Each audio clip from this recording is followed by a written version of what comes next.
Welcome and thank you all for joining us today. I'm Carl Palish, BCD National Business Development Manager, and we'll be moderating this webinar today. We are excited to bring ideas and discussions on the evolution and importance of video analytics in the transportation sector.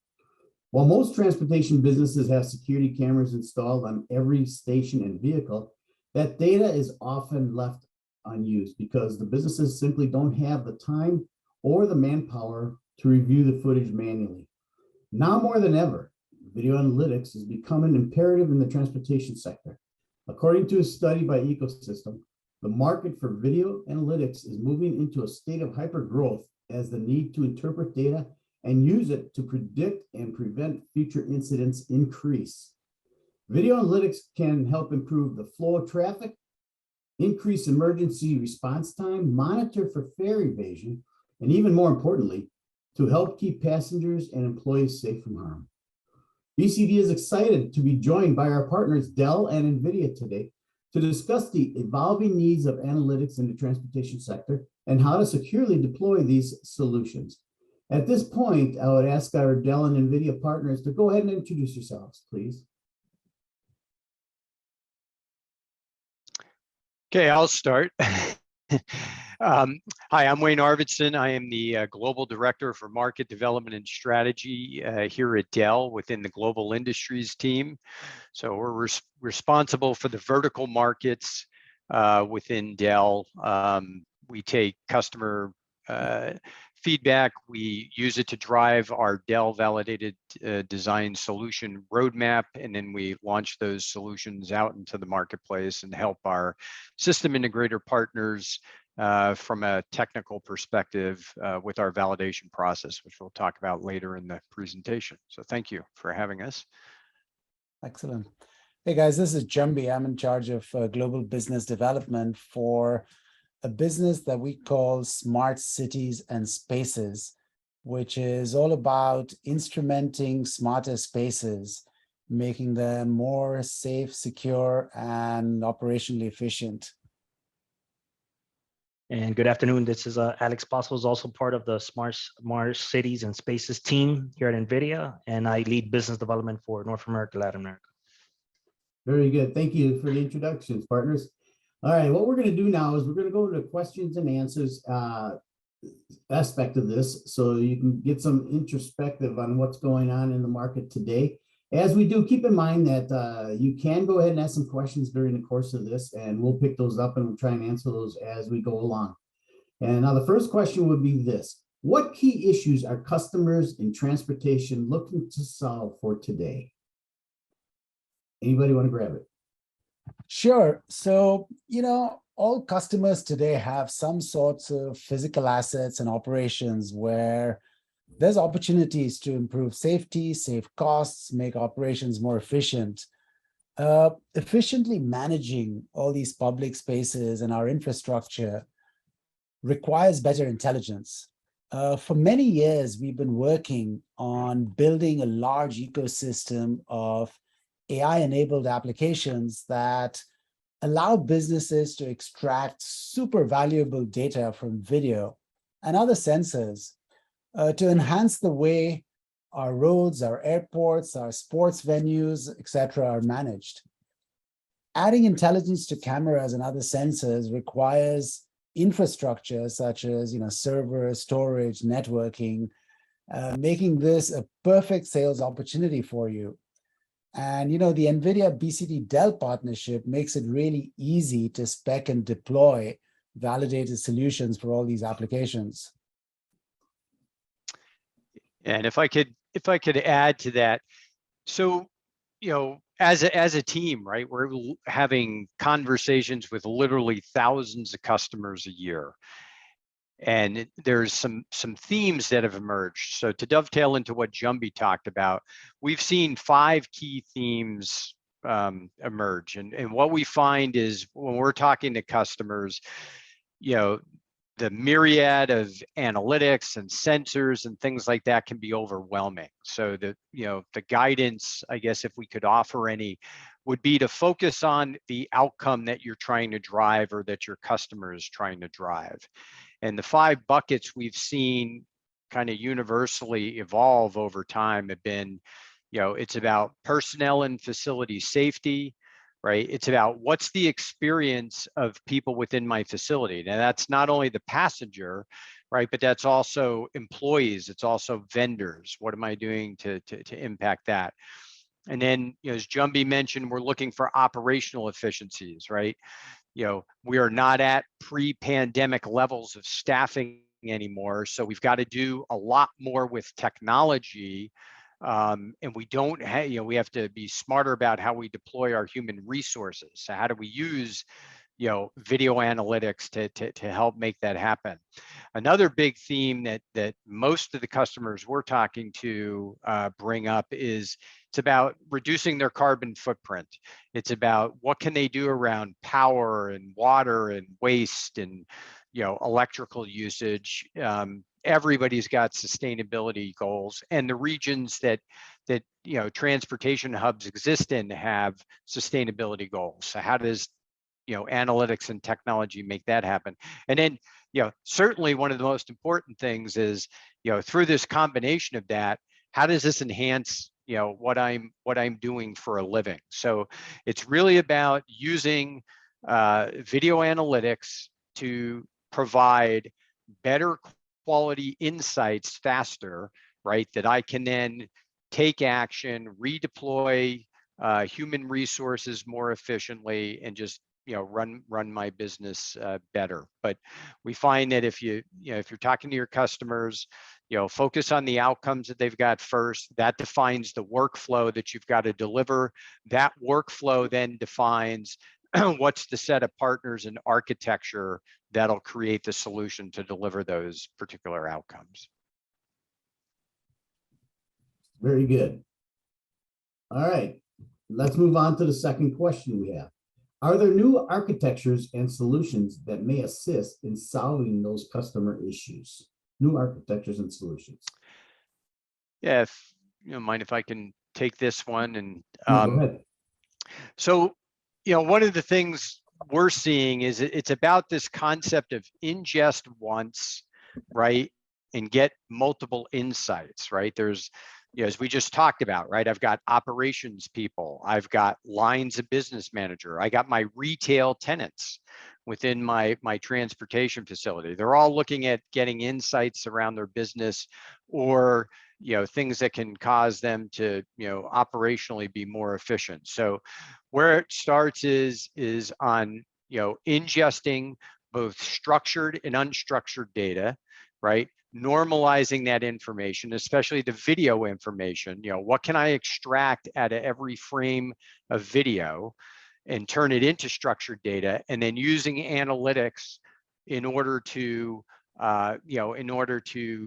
extract those actionable insights. So it's IoT and video sources in on a hyper-converged infrastructure wrapped by the AI engine, and then very importantly, because I've got so many endpoint devices, what am I doing from a cybersecurity perspective to wrap around that? So that's the change in the architecture we've seen, right? These used to be very siloed type of use cases and infrastructure, but what we're seeing now, because of the variety of people wanting information and insights out of the same data, it's turned into more of a converged and hyper-converged infrastructure. All right, anybody else? Yeah, probably to add to Wayne's comments, right, and on the new designs and infrastructure, actually across the board, right, like you see here, edge data sources, it could be, cameras, IoT sensors. It's actually how do you accelerate these workloads, and that's actually one of the critical pieces, right? How we leverage working with Dell, NVIDIA, and BCD, right? Adding the capability of accelerated workloads by using and leveraging graphical processing units, right? So parallel processing, workloads that potentially, require a lot more infrastructure, and also a siloed infrastructure that actually makes it sometimes difficult to manage. And I think what Wayne is displaying here, actually the last pillar, right, is how do you have this centralized management platform? And actually, that's one of the key pillars, right, in this type of new infrastructure design. Very good, Alex. I would like to add something to Wayne. You had mentioned hyper-converged. Very important architecture as we move forward. If you're looking for customers that want to build on the products, Alex mentioned GPUs and all that as well. Very important from the aspect of reducing hardware, maybe project costs, but also have very high redundant and high availability systems so that that video will be there when they need it, or that data will be there when they need it. So very good. Great discussion. So we go on to the next one. We have, what are some of the key analytic applications for the transportation industry? Sure, I can, kick us off here, but everyone obviously feel free to jump in.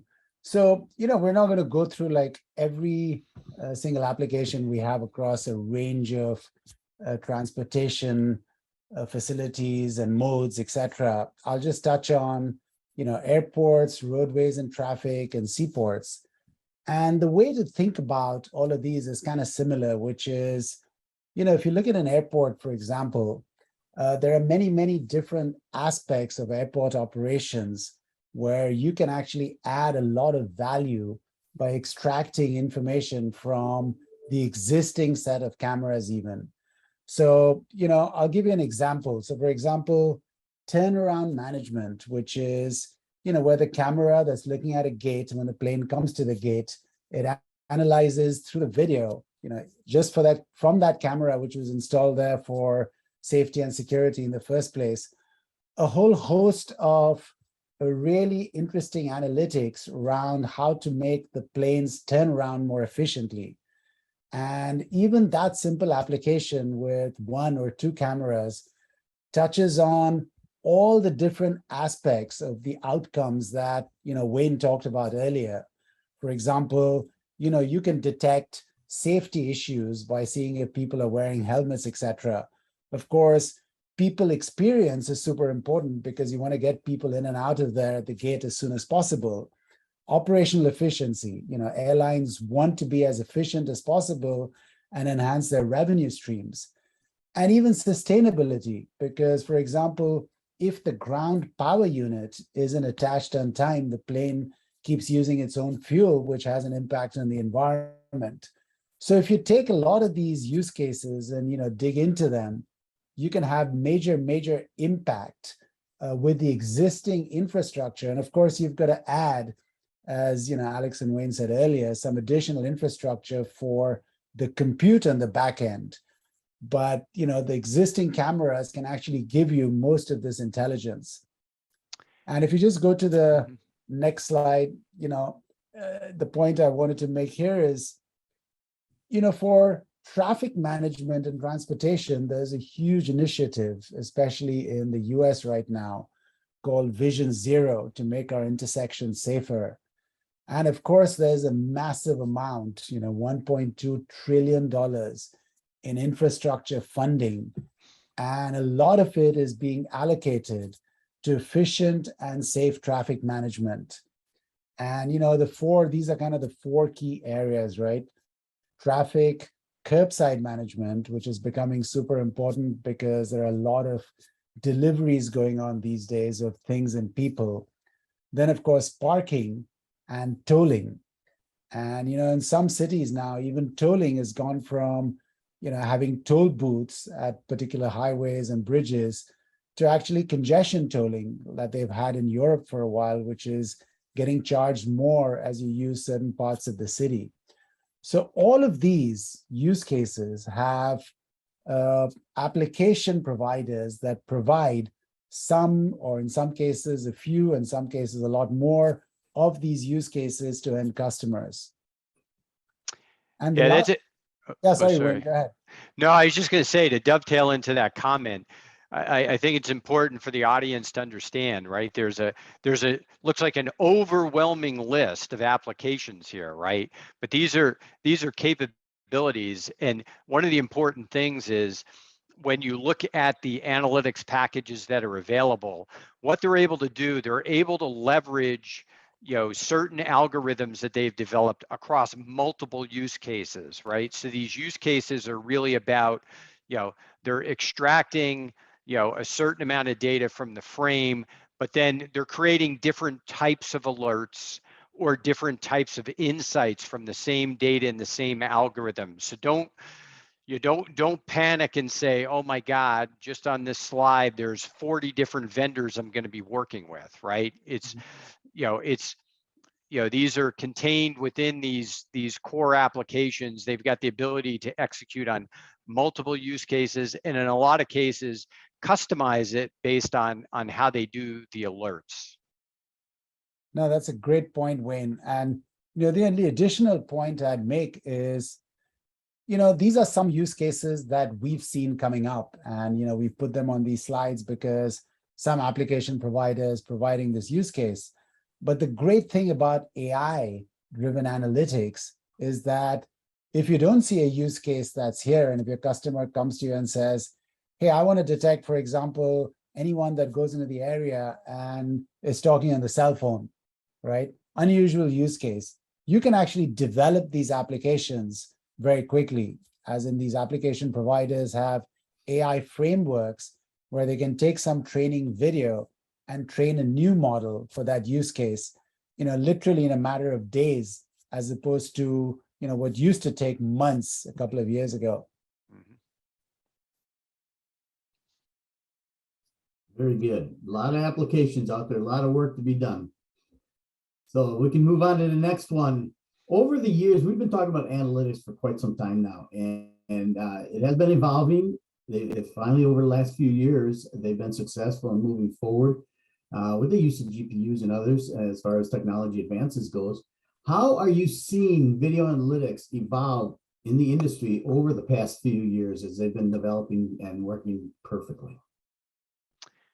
So I think, to your point, Carl, it's definitely maturing, right? I mean, so we're kind of in this third phase of development, right? In the first phase, it was about experts defining rules for artificial intelligence systems, and they basically generated descriptive and diagnostic results. It was mainly about identifying trends, right? That was kind of that first phase. In the second phase, right, there was a lot about big data, right, in the cloud, and that provided a means to get to a more predictive approach, that could help augment decision making that people were doing by the use of centralized systems, right? So understanding not only the why and the what, but also to some degree being able to predict what happened in the future. But in the phase we're in now, which I call this third phase, artificial intelligence and machine learning, they're becoming a lot more prescriptive and adaptive because we've got more compute capability and smarter compute at the edge, right? And that's delivering real-time insights, right? Because we don't have to move the data back to a centralized location, right? We're able to act on it in place while it's happening. And then, we're able to take advantage of that to mitigate risk. So that combination, along with what we've done on machine learning, is really moving us more into the prescriptive and adaptive phase. Very good. Anybody else want to add on to that? Any thoughts? No questions so far, Wayne? Nope, no questions so far. All right, very good. Hope everybody's listening intently. Yeah. All right, on to the next question. What shifts do you see that are taking place in where compute takes place, and why? So, this is a good, the previous question was a great segue, Carl. Thank you. So, as we talked about, what we're seeing more compute take place at the edge, right? So there were really, if you think about it, there was, it's an evolution of architectures, right? So we had the centralized model. So we talked about the data and the training being kept in a centralized location, but that gives me challenges with bandwidth. That gives me challenges around data privacy, right? And especially since we're working with video content, right? In this, the other model that evolved was the distributed scenario. So that's where everything was taking place at the edge, right? So the data stays in place. We're kind of collecting and training and getting those insights. The model kind of trains itself. So that solves the bandwidth issue. That solves the data privacy issue because the data isn't moving anywhere. But the inferencing is then really biased because it's taking place, on just that local set of data. So, and hopefully I won't offend anybody, but example I use is if you think about autonomous driving, right?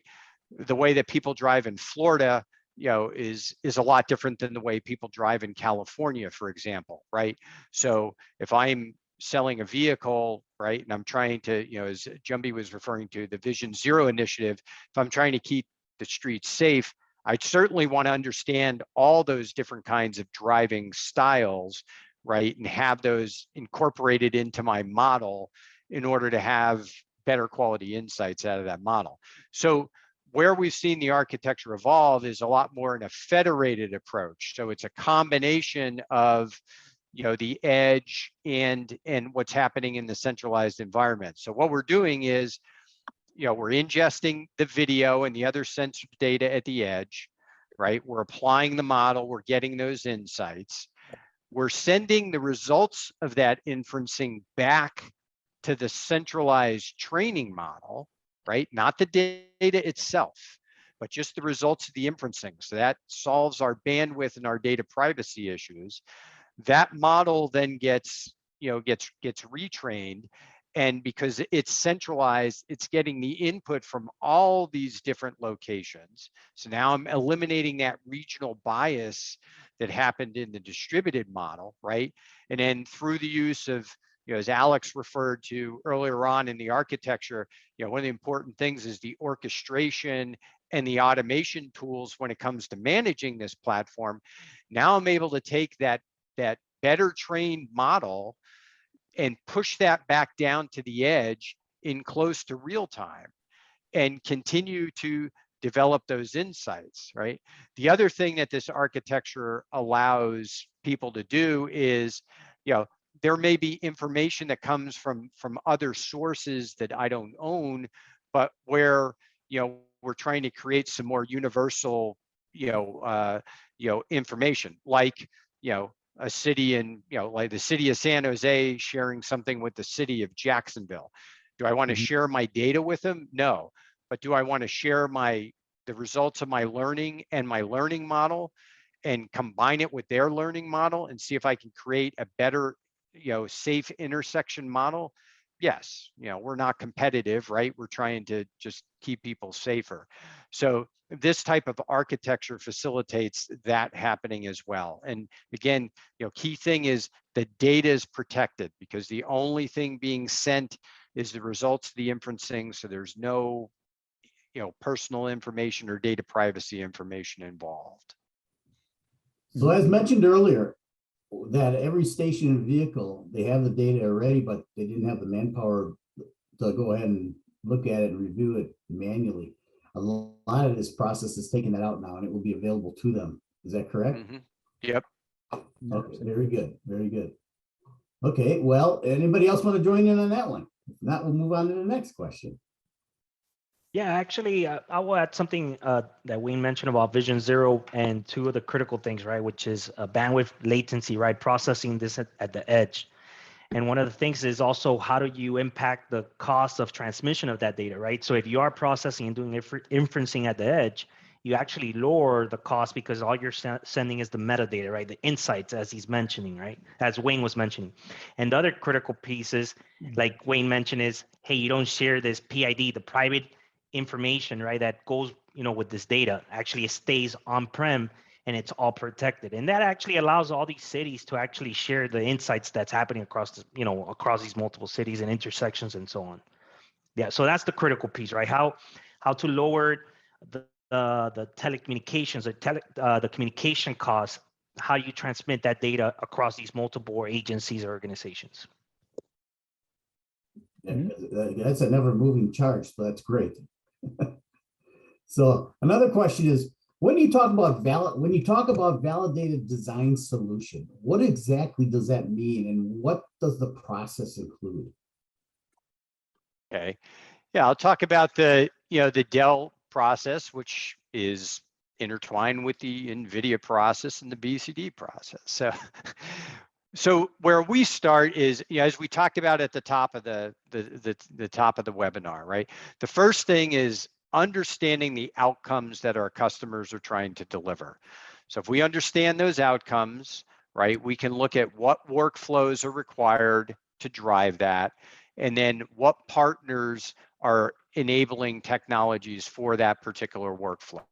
And in our process, we're vetting them not only from a technology perspective, but also from a business perspective, right? We've got to work with partners that are able to scale. We've got to have people that can support what we come up with, right?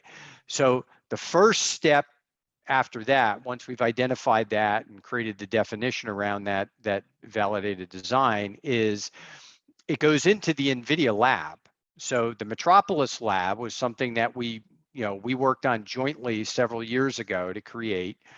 And so the ISVs come into the NVIDIA lab, right? And it's not about compatibility testing, right? NVIDIA is providing developer resources for these ISVs to optimize their code, right? To improve performance. And I'll give you a good example, right? We had a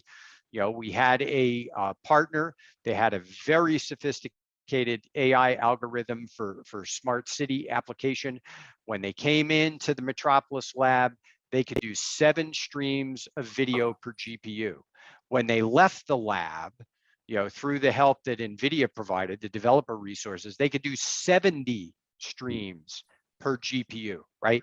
So that dramatically changed the cost equation and the accessibility of that solution for customers. So once we have that optimized solution, then it moves over into the Dell validation labs. And what happens in the Dell validation labs is we bring in the video management system, we bring in the analytics applications, and we test them together. Because one of the things that we found over the years is I can test each of these components, right? And they can be fine. When I put these components together, I may not get the same result that I expect, right? So we test everything together, 0 drop frames. We benchmark them. We also do a thing that we call test to fail. So we introduce failure scenarios in to make sure that we've got sufficient bandwidth, to make sure that we're not going to drop a frame of video, because this is mission critical stuff. We create a design guide around it and an implementation guide so that our partners can go out and recreate the exact same thing that we do in the lab. So once it's validated and we've created the sizing tool and all the complementary things that go with it, then these move into the demo centers. So we've got what we call our customer solution centers across the globe. And then after that, in order to help customers, we have proof of concept centers. So these are places that both Dell and NVIDIA mutually have. So we've got equipment stood up in there. We've got the ISV partners in there. The difference here is customers can bring their own data in. They can get some stick time with the application. They can see how it's going to behave on the platform. And hopefully what that does, or in practice, what it's done, it shortened the cycle to implementation, right? Because customers been able to get an idea without having to do an on-site pilot of how this architecture is going to help them with their very specific data, right? So NVIDIA's got the Launchpad tool that helps us do that, and it works in conjunction with the Dell Labs. So that's important because everything's tested together, and we've taken the risk out of it, right, for both our integration partners as well as the customers they serve. Sounds like it's all been tested. Next slide, please. I believe this is our friends from NVIDIA. Perfect. Yeah, so it's a great segue, right? As Wayne was mentioning in the final points, right, on the Metropolis Lab, we also have the Metropolis Showcase, and this is actually a joint campaign with Dell. And actually, every hardware that's actually stood out inside this environment is all Dell and NVIDIA GPUs. And the idea here is how to accelerate your POCs, your proof of concepts. So the idea is you sign up. It's a freely accessible environment. You sign up to get access to the environment. We will go ahead. It takes about 24 hours to 48 hours to set up the environment. We can go ahead and load in conjunction with the ISB of choice. We can load the application inside this environment. And as Wayne mentioned, you can actually, we do have some curated videos that are part of the environment. So let's say customer says, hey, I'm not interested in providing my data. You can actually use the videos that are generated inside the actual environment. If the customer is willing to provide the video, you can upload those videos. And then from there, you can run the AI models on top of your own customer's data. The idea here is, as we mentioned earlier, is how you can accelerate and close your projects quicker. So these tools are accessible. You just have to register in this link and we'll provide it after, or you can email us at metropolis@nvidia.com. We'll send out the link. And then from there, you'll have access to this environment. There's 2 choices of GPUs. And then from there, you can go ahead and rapidly deploy and do your POCs with your customers. So again, it's not only focused on the developer side, but it's also focused with a mindset of, hey, how we could, rapidly close your deals a lot quicker and jointly, right, at the end of the day. Very good. All right, and then the next slide, I believe, is BCD. What a way to cap off the conversations that we just had. BCD is Dell's unbelievable partner in the security space, as well as NVIDIA. We are able to take advantage. We have a set criteria of product that we build in our chassis, and we have taken advantage of all that testing that you recently just heard from Wayne and Alex, and utilize the product that they provide that we can build the appropriate hardware for. What you see is one of our centers there. We actually do not sell anything unless we know it works. And we validate our builds and everything in our Fresno lab out in California. So combined with the Dell, NVIDIA, and then the testing that BCD does and building the appropriate hardware for what it is that you need, we want to make sure that we not only, as Wayne said, understand the outcomes, but make sure we perform and meet and exceed your expectations on those. So that, I believe, should possibly cover this question, right? Is there any questions from the audience? Nothing's. Okay, well, I had one more question before we get to that slide. How do users find the best of breed applications? We don't have a slide on this, but it's a one I want to throw out there. How do they find them? It's just a matter of asking, or what would you suggest? Well, I think, from our perspective, hopefully they use the resources that are here, presenting today, right? Between, BCD, Dell, and NVIDIA. One, we have a lot of experience with, talking to, as I mentioned, literally thousands of customers a year, right? And understanding what their challenges are, mapping those outcomes they're looking for to workflows, which are supplied by partners. And then, we've tested hundreds of applications between the labs, right? We've got, we have, almost 750,000 square feet of lab space dedicated just to computer vision applications, and NVIDIA's got, I don't know how much, but a ton as well. So, please utilize us, and through BCD, based on what you're trying to accomplish. So, bring in what your customer's looking for, or if you're a customer, what you're looking for, to the folks at BCD, and, through the partnerships that we've developed, they'll be able to get you connected with the right partner that's going to solve your problem. And that's important because our customers today want to make it easy for themselves. Who do I contact, right? So we all work together very closely, so it doesn't matter which one of these three, that whether it be BCD, Dell, or NVIDIA that you contact, we'll get the right people involved and get you the right solutions that you need. So with that being said, if there's no questions, that's actually the last question that I had. And on behalf of BCD, Dell, and NVIDIA, we're going to give you 23 minutes of your time back. And we want to thank everybody for joining us. And we hope you got something out of this. And if you have any questions on anything, please get a hold of any of us that you see on the screen right now. Any further words from our partners? No, thank you for the time. Thank you very much. Yeah. This is excellent. All right. Thank you, everybody. you. Have a wonderful Thursday. Take care. Take care. Bye-bye. All right. Bye. Bye-bye.